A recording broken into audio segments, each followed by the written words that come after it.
In recent years, Chinese leaders have emphasized that green development is a pillar of China's approach to modern governance, both at home and abroad.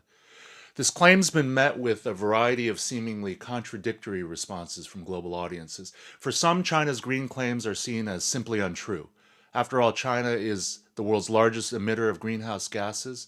It produces more than the US, EU, and India combined. Even today, the country continues to build new coal plants at a startling pace. For others, China has become a leader on climate and the environment. It now deploys more renewable energy capacity than any other country in the world, bar none. Its manufacturing prowess in solar, wind, and battery technologies has dramatically reduced the cost of clean technologies and is making it more possible than ever for countries of the world to make progress on climate action at speed and at scale. Yet others have argued that even if China is making progress on the environment, it's doing so in unacceptably authoritarian ways, with violations of civil rights and excessive state intervention. My new book, Chinese Global Environmentalism, sheds light on these and other debates over China and the environment.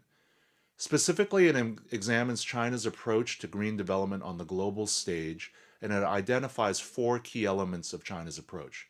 These are green ideology, green diplomacy, green economic statecraft, and green development cooperation. I refer to these together as Chinese global environmentalism. If you read the book, and I hope you will, what will you learn? I want to highlight three things. First of all, I attempt to make sense of the complex and seemingly contradictory narratives about China and the environment that I've seen in over 30 years of working in this space. These include critiques that China has traditionally engaged in weak environmental policy formation and implementation, and it includes arguments that China represents what I call a bad environmental authoritarianism that doesn't respect civil and human rights. As China has done more to promote environmental goals, new critiques have emerged concerning the economic and security risks created by China's clean energy dominance and the broader risks to the United States from China's rise. On the more positive side are narratives that treat China's environmental evolution as confirming the environmental Kuznets curve. This is the idea that growing economies eventually reach a tipping point where economic growth leads to reductions in pollution.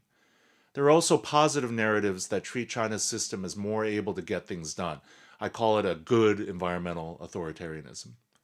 I also note that views of China in many global South countries have been less negative due to a more pragmatic view of China than is typical in the United States.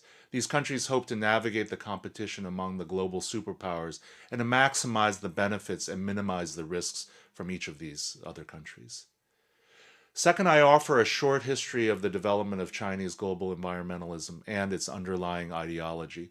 In other words, where did Chinese environmentalism come from, and what's the substance of the concept? The key point here is that as compared to the bottom-up, citizen-led story of modern environmentalism in the West, Chinese environmentalism is more top-down, state-driven, and developmental in nature. At the same time, there was nothing inevitable about China's move towards environmentalism. It emerged out of a messy, highly contested and fractured domestic political environment where protesting citizens, environmental groups, international actors, companies, and others made their voices heard and influenced policy as well.